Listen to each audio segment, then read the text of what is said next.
मैंने आज पहले भी कहा था कि मैं केरल की जनता का कर्जदार हूं। मैं केरल के लोगों का कर्जदार हूं और मैं इस कर्ज को कभी नहीं भूलूंगा।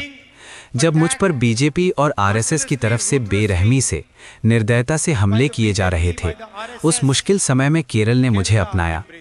लोग कहते हैं कि सच्चे दोस्त वही होते हैं जो मुश्किल वक्त में साथ खड़े हों, और मेरे सबसे कठिन समय में मुझे ये पता चला कि केरल मेरा दोस्त है। सिर्फ दोस्त ही नहीं, बल्कि मेरा रक्षक भी है। इसलिए मैं तैयार हूं केरल के लोगों के लिए जो भी करना पड़े करने के लिए, ताकि हम मिलकर केरल के लोगों का बेहतर भविष्य बना सकें।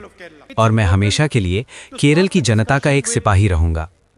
अब हमें चर्चा की शुरुआत इस बात से करनी चाहिए कि दुनिया के स्तर पर क्या हो रहा है।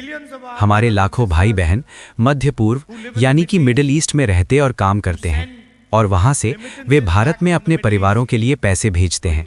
लेकिन आज वे सभी इस बात को लेकर चिंतित हैं कि युद्ध का क्या परिणाम होगा।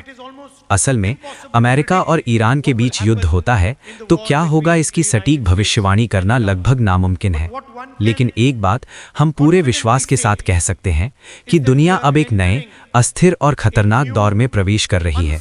इसलिए हमें सावधान रहना होगा। हमें अपनी ताकत और अपने लोगों की रक्षा करनी होगी। जब कोई तूफान आता है तो आपको बहुत संभल कर चलना पड़ता है। आपको ध्यान से देखना पड़ता है कि चारों तरफ क्या हो रहा है, और सामान्य से भी ज्यादा सावधानी बरतनी पड़ती है। और सबसे महत्वपूर्ण बात, आपको अपनी ताकत और अपने संसाधनों की रक्षा करनी होती है।